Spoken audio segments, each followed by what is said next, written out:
Anything Media.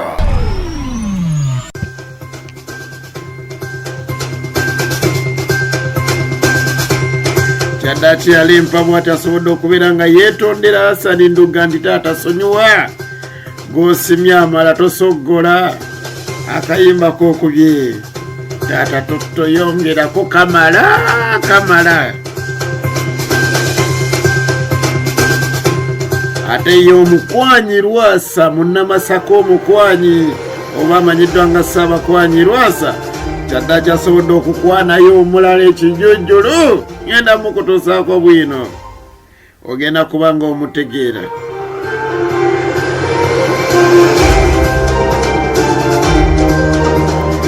Ate yaliko vice president w'eggwanga Uganda ate nga yaliko speaker w'eggwanga Uganda parliament ne deputy speaker wa parliament y'eggwanga Uganda omwami Ssekand Edward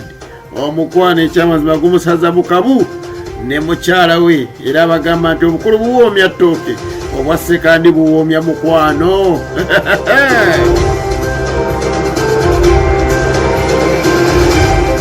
Munnamawulire omugondeevu Herbert Ziwa naye ayabulidde NTV yeegaseko Frank Walusimbi eyakajabulira kanzije amanya muzikwana Haji Abdul Nyamishafi kulwanga gamutegowe nali ali bitundu by'eggwanga eby'enjawulo kansweti bukimu kikutambulira bulungi gano gemole gaffe Amasu gabeerayo buli lunaku saa 6 tubeera tugalese ate obeere nga ogota buliro tukuleetera buli kimu ekisobodde okubeera nga kibeerayo aye n'osobola okubeera nga okimanya entertainment, politics, business, sports. Tubeera n'emitwe wano ku TikTok ne ku Facebook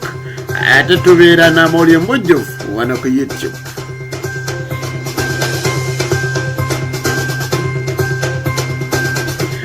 Alimpa Ronald kyaddaaki asobodde okubeera nga avaayo bw'ati yeetondera Hassan Ndugga n'agamba nti ekyamazima buli omu asiima Ndugga bye yasobola okubeera ng'akola kubanga ekyamazima tewali ngeri muntu yenna gy'atasobola kusiimamu Ndugga kuba yatutaasa okubeera nga tetufa. Mukama yamuyisizaamu okulaba nga atunnyululayo okuva mu nkomye gye twali tugenze ate bw'ati n'atuleeta mu malwaliro avuddeyo bw'ati Alimpa n'agamba nti ekyamazima bwe muba mwasobola okubeera nga muwulira bye nayogera mulayika mwankwata bubi Ndugga sirina kye namwogerako kibi kuba ffe ffenna ekyamazima be yawonya tumuwaana enkya n'eggulu tumwogerako birungi byereere. Kino kiddindo oluvannyuma Alimpa Ronald okuwulira akayimba Hassan Ndugga ke yayimbye n'atugamba nti ekyamazima tuyamba bangi naye tebasiima.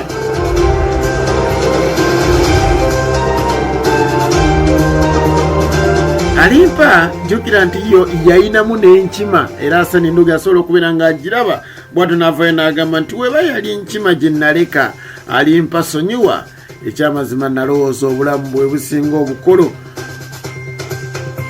Alimpa ne Hassan Ndugga ndoza ssaawa yonna tomanya bandidda bombi ne baddamu okukwatagana naye nga kaakayimba nange nkeyambisa waliwo abaagala okumpitamu akanaana. Ssaabakwanyi eŋŋwaŋŋuli omukulu Lwasa Emmanuel Ssaabakwanyi kyaddaaki asobodde okubeera ng'afuna ekijujulu oluvannyuma Vanessa Vane okubeera ng'ate yamuyise ku litalaba bw'ati obukadde 3 wessyu ennyumba n'azimbako neggwa wessyu ezo ne zigenda n'akola oluguudo olugenda wa Vanessa Vane kyokka nga ziiza bafaana magikakanya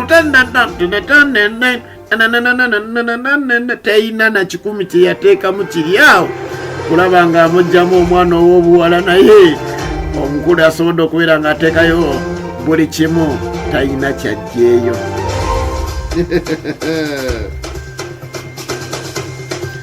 Kyaddaaki asobodde okubeera ng'alaga maama w'abaana omujja era kobirabe.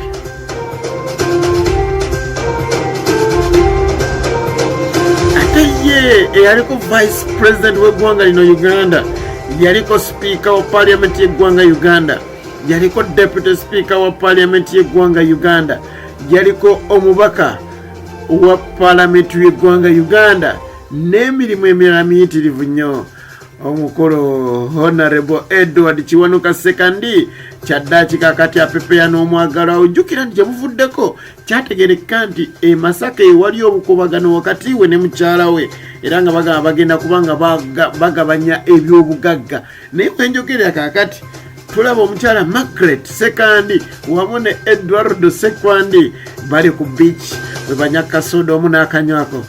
n'akawako mulala. No, mukwano gw'ekikulu gunyuma kubanga jukira nti Ssekand I yasobola okubeera nga awummula emirimu ne President we Kaguta Museveni alayika yamulaba nti ekyamaza akuzeemu kammute ate abeere nga ate awoomerwe. Jukira obukulu buwoomya ttooke naye owa Ssekand I ne Margaret buwoomya mukwano. Omukwano gubasaza mu kabusima batu basabire Mukama abaweeyo ezzadde.